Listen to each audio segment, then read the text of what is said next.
GPT-4o provides GPT-4 level intelligence, but it is much faster, and it improves on its capabilities across text, vision, and audio. For the past couple of years, we've been very focused on improving the intelligence of these models, and they've gotten pretty good. But this is the first time that we are really making a huge step forward when it comes to the ease of use. And this is incredibly important because we're looking at the future of interaction between ourselves and the machines. And we think that GPT-4o is really shifting that paradigm into the future of collaboration, where this interaction becomes much more natural and far, far easier. But, making this happen is actually quite complex because when we interact with one another, there's a lot of stuff that we take for granted. The ease of our dialogue when we interrupt one another, the background noises, the multiple voices in a conversation, or, understanding the tone of voice. All of these things are actually quite complex for these models. And until now, with voice mode, we had 3 models that come together to deliver this experience. We have transcription, intelligence, and then text-to-speech. All comes together in orchestration to deliver voice mode. This also brings a lot of latency to the experience, and it really breaks that immersion in the collaboration with ChatGPT. But now, with GPT-4o, this all happens natively. GPT-4o reasons across voice, text, and vision. And with these incredible efficiencies, it also allows us to bring the GPT-4 class intelligence to our free users.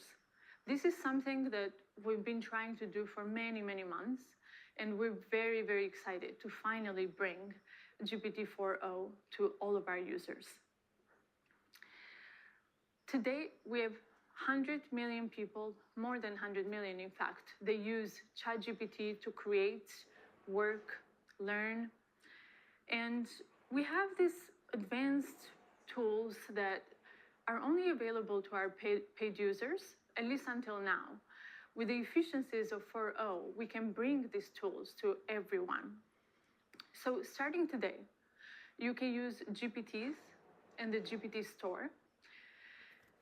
So far, we've had more than 1 million users create amazing experiences with GPTs. These are custom ChatGPTs for specific use cases. They're available in the store. And now our builders have a much bigger audience where, university professors can create content for their students, or podcasters can create content for their listeners. And you can also use vision. So now you can upload screenshots, photos, documents containing both text and images, and you can start conversations with ChatGPT about all of this content. You can also use memory, where it makes ChatGPT far more useful and helpful because now it has a sense of continuity across all your conversations. And you can use browse, where you can search for real-time information in your conversation, and advanced data analysis, where you can upload charts or any information, and it will analyze this information, it will give you answers, and so on. Lastly, we've also improved on the quality and speed in 50 different languages for ChatGPT. And this is very, very important because we want to be able to bring this experience to as many people out there as possible. So we're very, very excited to bring GPT-4o to all of our free users out there. And for the paid users, they will continue to have up to 5 times the capacity limits of our free users. But GPT-4o is not only available in ChatGPT, we're also bringing it to the API. So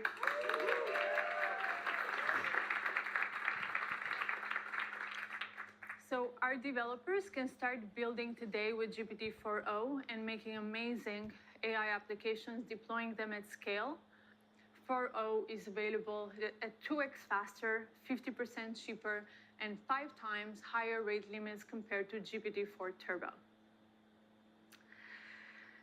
But, as we bring these technologies into the world, it's quite challenging to figure out how to do so in a way that's both useful and also safe.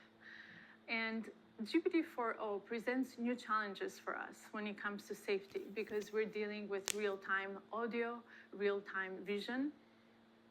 And our team has been hard at work figuring out how to build in mitigations against misuse.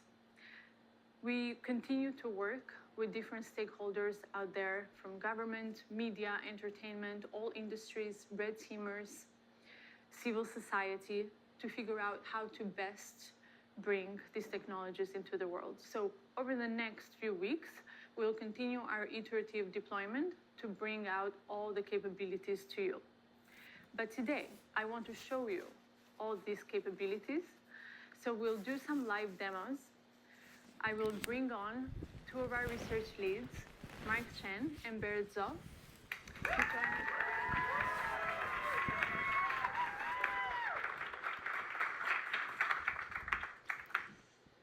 Hi, I'm Berit. Hey, I'm Mark. So one of the key capabilities we're really excited to share with you today is real-time conversational speech. Let's just get a demo fired up. So I'm taking out a phone. If you are wondering about this wire, it's so we have consistent internet. And if you see, there's this little icon on the bottom right of the ChatGPT app, and this will open up GPT-4o's audio capabilities. Hey, ChatGPT, I'm Mark. How are you? Oh, Mark. I'm doing great. Thanks for asking. How about you? Hey, so I'm on stage right now. I'm doing a live demo, and frankly, I'm feeling a little bit nervous. Can you help me calm my nerves a little bit? Oh, you're doing a live demo right now? That's awesome. Just take a deep breath. And remember, you're the expert. I like that suggestion. Let me try a couple deep breaths. Can you give me feedback on my breaths? Okay, here I go. Whoa, slow a bit there. Mark, you're not a vacuum cleaner. Breathe in for a count of 4. Okay, let me try again. So I'm gonna breathe in deeply, and then breathe out. For 4, and then exhale slowly. Okay, I'll try again. Breathing in, and breathe out. That's it. How do you feel? I feel a lot better. Thank you so much. So Mark, you've been working on these capabilities for a while now. Can you tell us a bit how it's different from voice mode? Right, so if you've used our voice mode experience before, you'll notice a couple key differences. First, you can now interrupt the model. You don't have to wait for it to finish your turn before you can start speaking, and you can just butt in whenever you want. Second, the model is real-time responsiveness. So that means that you don't have this awkward 2 to 3 second lag before you wait for the model to give a response. And finally, the model picks up on emotion, right? When I was breathing super hard there, it could tell, and it knew, hey, you might want to calm down a little bit. You're kind of running a little bit too fast. So, it really has that capability across the board to perceive your emotion. Not only that, though, the model is able to generate voice in a variety of different emotive styles. And it really has a wide dynamic range. So I'm going to fire up another demo for that. Yeah. Hey, ChatGPT, how are you doing? I'm doing fantastic. Thanks for asking. How about you?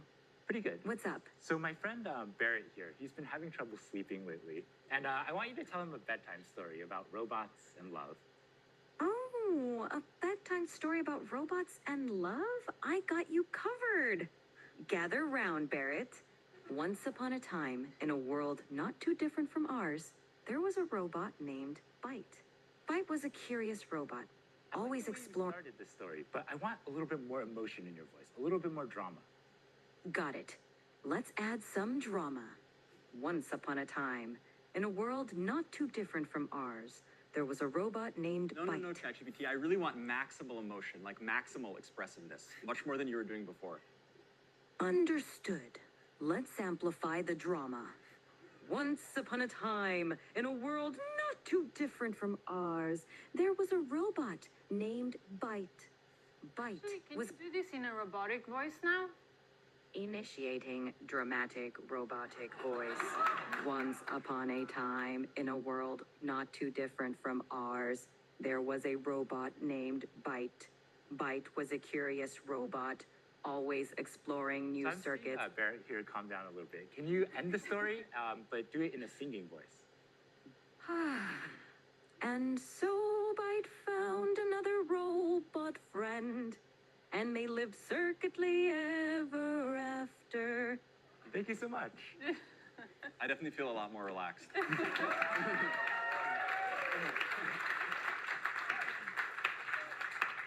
You've just seen the voice capabilities, but we also want to show you the vision capabilities as the model can also see the whole world around us. Yeah, absolutely. Like as you can see, you can chat with ChatGPT in real time, but you can also interact with it with video as well. Okay. Let me boot up ChatGPT. Hey, ChatGPT. Hello there. How's it going? It's going really well. Today, I'd really like your help solving a math problem. I'm all ears. What math problem can I help you tackle today? So I'm going to write down a linear equation on a sheet of paper and I'll show you. And then I'd love your help working me through it. But importantly, don't tell me the solution, just help give me hints along the way. Got it. Oh. Okay, I see it. No, I didn't show you yet. Just give me help along the way. 1 second. Whoops. I got too excited. I'm ready when you are.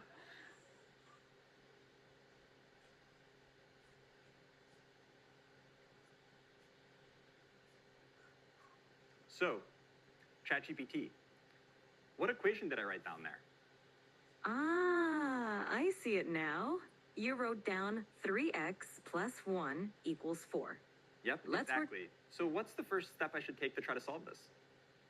The first step is to get all the terms with x on one side and the constants on the other side.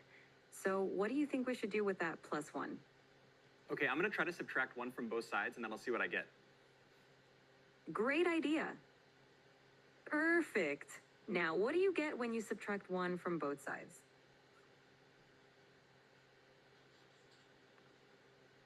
Okay, so ChatGPT, this is what I ended up with. How does this look? Spot on. Now you've isolated the term with x on one side, and it looks like 3x equal 3. What do you think we should do next to solve for x? I'm not sure. Can you give me another hint? Of course. You have 3x, and you want to find the value of x. Think about what operation would undo multiplication. Is it subtraction? Close, but think of the opposite of multiplication, because 3x means 3 times x. Okay, I think it's division. Let me try to divide both sides by 3 and let me see what I get. Bingo! Go ahead and divide both sides by 3.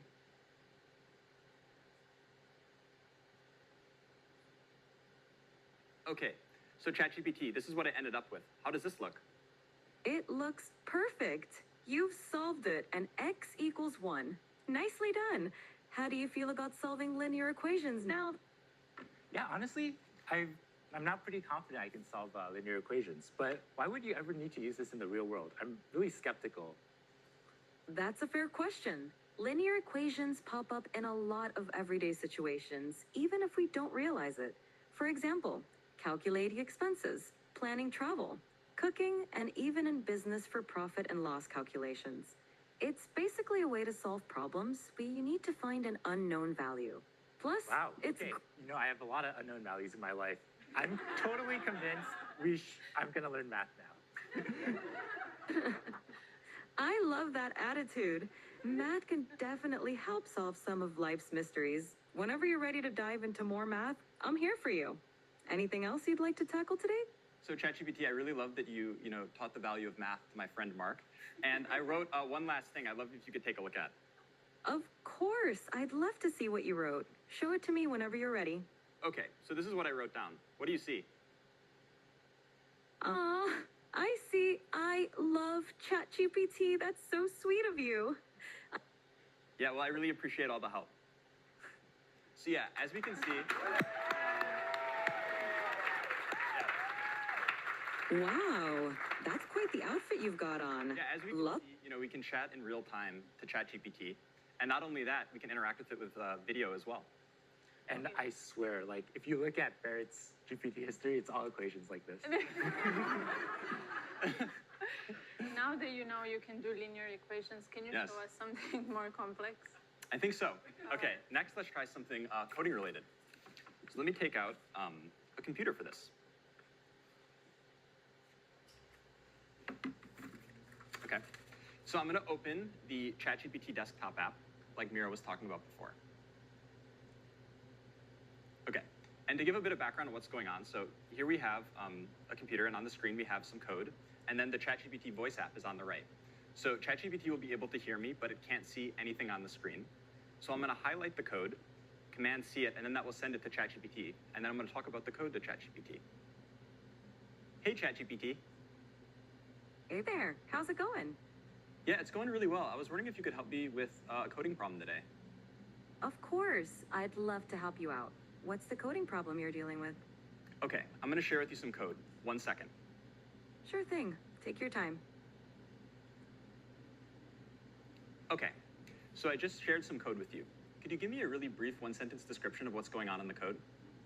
This code fetches daily weather data for a specific location and time period, smooths the temperature data using a rolling average, annotates a significant weather event on the resulting plot, and then displays the plot with the average, minimum, and maximum temperatures over the year.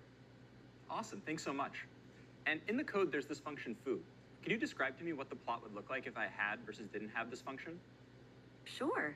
The function foo xy takes in a data frame x containing temperature data and a window size y for calculating the rolling mean.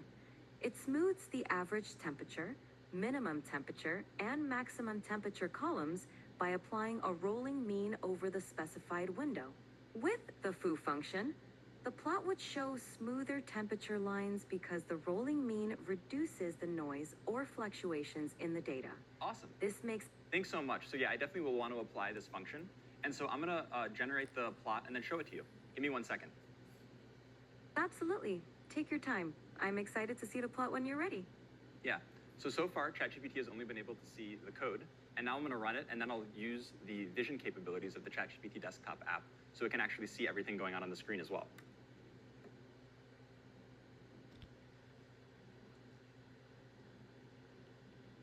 Okay, ChatGPT, I'm sharing with you the plot now. I'm wondering if you can give me a really brief 1-sentence overview of what you see.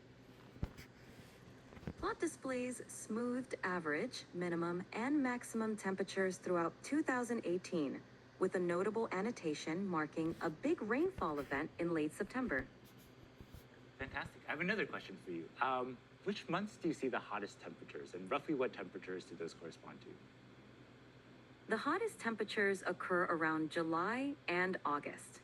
The maximum temperature during these months is roughly between 25 degrees and 30 degrees, 77 degrees Fahrenheit to 86 degrees Fahrenheit. What's going on with the y-axis? Is this in Celsius or Fahrenheit? The y-axis is in Celsius. The temperatures are labeled accordingly, such as average temperature, minimum temperature, and maximum temperature. Yeah. So as we can see, not only can ChatGPT help me solve very easy linear algebra equations that I need help with, it can also interact with, code bases and see the outputs of plots and everything like this going on a computer.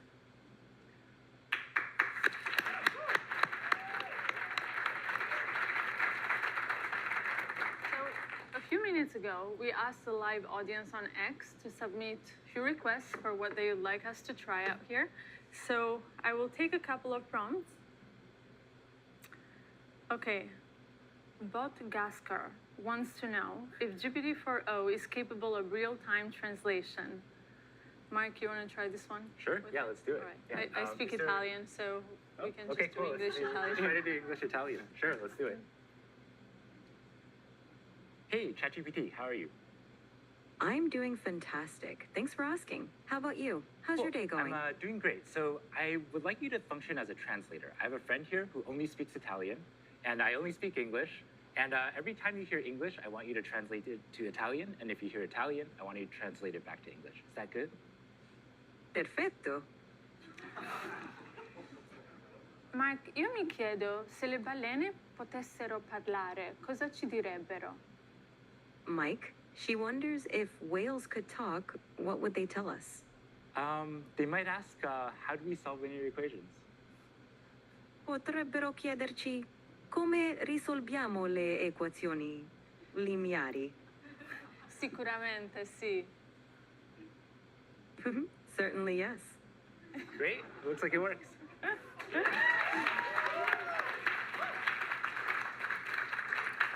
All right. So the next one is from Burrito John 78, who asks, can you tell what you're feeling just by looking at your face? Barrett, do you want to give this one a try? Absolutely, let's try it out. Hey, ChatGPT. Hey there, what's up? How can I brighten your day today? Okay, yeah, so I'm going to show you a selfie of what I look like, and then I'd like you to try to see what emotions I'm feeling based on how I'm looking. Sounds like a fun challenge. Go ahead and show me that selfie, and I'll put my emotional detective hat on. Okay, so here's me. So what kind of emotions do you think I'm feeling? It seems like I'm looking at a picture of a wooden surface. Oh, you know what? That was what? the thing I sent you before. Don't worry, I'm not actually a table. Okay, so take another look. That makes more sense. There we go. It looks like you're feeling pretty happy and cheerful, with a big smile and maybe even a touch of excitement. Whatever's going on, it seems like you're in a great mood. Care to share the source of those good vibes? Yeah, no, the reason I'm in a really good mood is because we were doing a presentation showcasing how useful and amazing you are. Oh, stop it. You're making me blush. Amazing. Well, that's it for today on live demos. As you can see, this just feels so magical, and that's wonderful. But we also want to remove some of the mysticism from the technology and bring it to you so you can try it for yourself. So over the next few weeks, we'll be rolling out these capabilities to everyone. Today has been very much focused on the free users and the new modalities and new products, but we also care a lot about the next frontier. So soon we'll be updating you on our progress towards the next big thing. And before we wrap up, I just want to thank the incredible OpenAI team, and also thanks to Jensen and the NVIDIA team for bringing us the most advanced GPUs to make this demo possible today. And thank you all very, very much for being a part of this today.